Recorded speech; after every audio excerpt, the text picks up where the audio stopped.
It's in news, sports, and entertainment. You're watching the BooneTV Buzz, Iowa's most watched high school news show. Hello Boone High, and welcome back to the BooneTV Buzz. Another week is in the books, and we have you covered with all the latest news, sports, and entertainment at Boone High School. Let's take a look at what has Boone buzzing.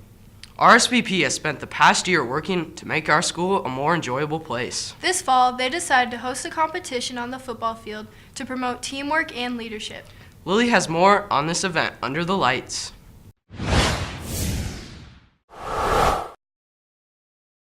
On Friday, October 20th, after the home football game, several students decided to participate in a team competition called Under the Lights. The students were divided into two teams and were assigned different challenges to compete for a special one-of-a-kind trophy. For the first game, contestants had to throw an egg into a basket, which was held above the head of another team member. After a hard-fought battle, the Spirit Squad came out on top. Later on in the night, competitors ran across the field with a cup of water above their head and passed it to a teammate. The first team to make it down and back the field won the game. The all-male team won this round. Ben Craven, a member of RSVP, thinks events like Under the Lights are beneficial for students. I want them to learn school spirit and to get involved in school activities in a fun way. The two teams then competed in 2 rounds of tug-of-war. Both rounds resulted in a victory for the guys. The last challenge was a somersault race down the whole football field and back. The race was close, but ended with the guys winning the race and the trophy.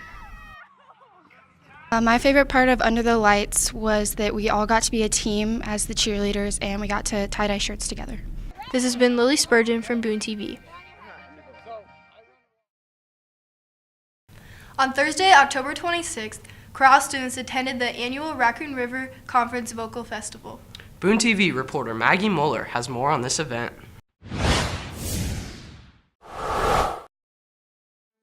Every year, students in Mrs. Earle's chorale class go to the Raccoon River Honor Choir Festival, where they showcase a few songs they've been working on. The preparations the choir went through were they received the music earlier in the year, and that's the music that they're performing at their concert. Students spent the whole day practicing songs with an ending performance to show off their skills. I think the most exciting part of the festival is probably the end concert, because all of our work that we've done during the day is coming together towards the end for the big thing. I think the best part of the festival was being around so many talented and amazing singers. The energy was so much fun, and the director was a blast. He was hilarious and very patient. Along with the concert, the students were surprised with a performance from all of the region's choir directors. Well, my favorite part was my favorite song being sung, Praise His Holy Name. It's a good song. But the other fun part was I had a surprise quartet that I sang in. Don't miss out on the Shaw Memorial Concert Saturday, December 17th. This has been Maggie Mueller from BooneTV. On Friday, October 20th, the Toradol football team hoped to gain a spot in the playoffs. In order to do so, they had to go through their rival, Webster City. Here's sports reporter Jimmy Bowsted with your recap.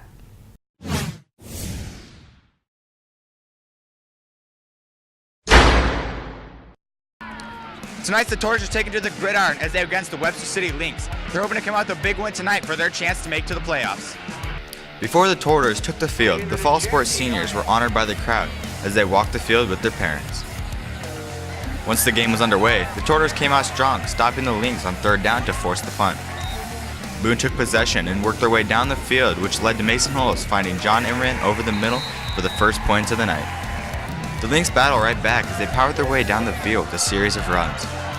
Webster City finished the drive with running back Zane Williams finding a hole down the middle for a touchdown run. On Boone's ensuing drive, Holtz found Tyler Casati wide open downfield for an 83-yard touchdown. The Lynx went on to tie the game before the half came to a close to put the score at 14-all. In the second half, Webster City wasted no time with running back Zane Williams following a wall of blockers around the outside for a touchdown run. The rest of the half saw both teams struggle to put points on the board, but with the game winding down, Webster City scored once more with a short pass over the middle to wide open Trace Kepler for a 63-yard touchdown. ending the game with Webster City 27, Boone 14. With the loss, the Tortoise were kept out of the playoffs, ending their season with a record of 6-3. This has been Jimmy Bosted from BooneTV Sports. Did you know that BHS is home to its very own internet rapping sensation? Holly Malice has more on senior Mitchell Moore and his budding music career. There are many talented students at Boone High. One of them is senior Mitchell Moore. One of Mitchell's hobbies is making music. Most of the time I just do music when I have nothing to do, so obviously school and everything else, work included, all that comes first, and music's really just for free time when I'm super bored. I mean, he's an overall good person. I mean, I think his music's pretty good too, obviously. I mean, he's upcoming, and I think his music's going to be a big hit one day. Marcus Campbell is one of his biggest fans. I think him making music probably gives him a lot of confidence and whatnot, and I mean, he does a good job. I mean, a lot of people give him crap, but I mean, I see true potential in him. Along with enjoying what he does, Mitchell enjoys the outcome of making his music. I really enjoy just kind of having a fan base. I know that's really cheesy, but I just kind of like having people come up to me and talk to me about being Mogul Mitch instead of just Mitchell Moore, a senior at Boone High. I'm a rapper called Mogul Mitch, which I think that's pretty cool. So, all of the time and effort put into his songs has made one a huge hit. My most successful song was definitely Wild Wild West, because not only was it just catchy, I think everyone just found it really easy to access because I put it on Spotify and Apple Music, not just SoundCloud, which is kind of hard for people to listen to music on. I personally like Wild Wild West just because, I mean, it's a fan favorite. I mean, a lot of people like it. Senior Hawk McIntyre worked with Mitchell to create another song. I was featured in I Got It, and I enjoyed making it with him because he was always jumping around and acting a fool. During their work together, they both learned very important things. He just pointed some things out that I did wrong, and he just gave me some tips on how to make my songs a lot better in the future, not only the song we made together. Mitchell's peers see him doing big things in the years to come. I see Mitchell going to Iowa State and pursuing big things. He'll get big for sure. I mean, he's not going to just give up on it because, he loves it and it's his passion, so he'll keep going and strive to be the best. This has been Holly Malice from BooneTV. With Halloween coming up tomorrow, Two Doors decided to help you narrow down your list for what to watch on the 31st. Here's the dynamic duo of Maggie Muller and Brian Bingaman.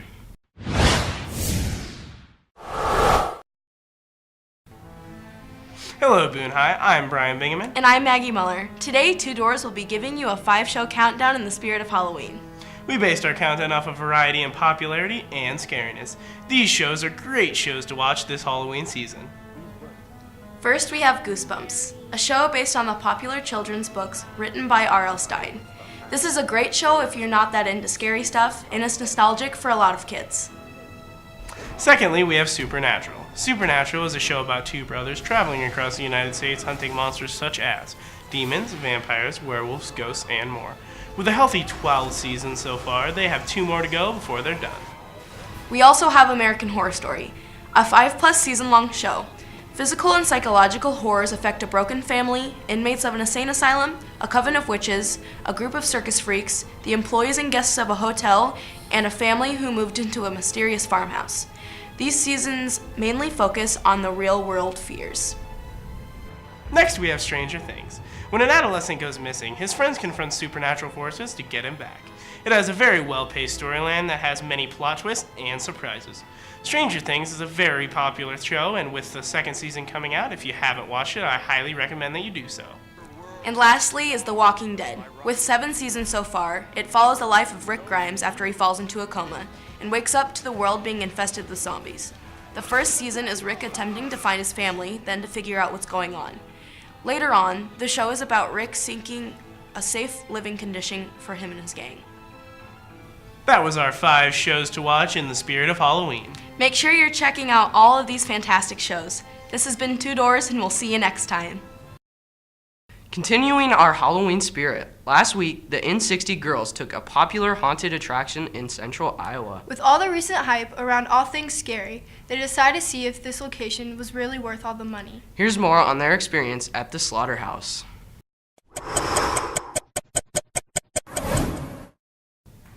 I'm Holly. I'm Sydney. And this is In 60. This week, Anna and Jimmy joined us as we took a trip to the Slaughterhouse, one of Iowa's top haunted attractions. Located in downtown Des Moines, the Slaughterhouse has a partnership with Zombie Burger, a popular Iowa restaurant.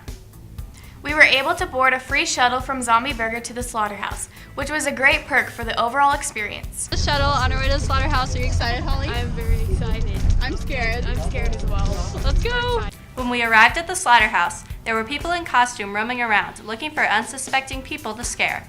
This was a great way to get excited while we waited in line. When we entered the Slaughterhouse, there was a cart that took us to the start of all the scares. The ride was incredibly short and had no scares at all.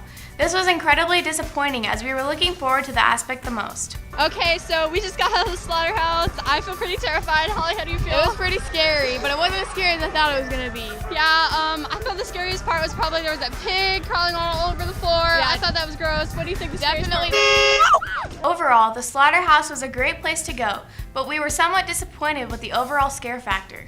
We decided to give this haunted attraction a 7 out of 10 stars. And there you have it. Do you agree with our review? Tweet us with your favorite haunted attraction. See you next time on In 60. Thank you for joining us for this week's news show. We'll be back next week with all the latest buzz at BHS. In the meantime, please head over to BooneTV.com to check out our latest videos and written stories. While there, don't forget to like us on Facebook, follow us on Twitter, and subscribe to our YouTube channel. And now, from all of us at BooneTV, make sure they stay safe, Stay cool, and have a great week, Boone High.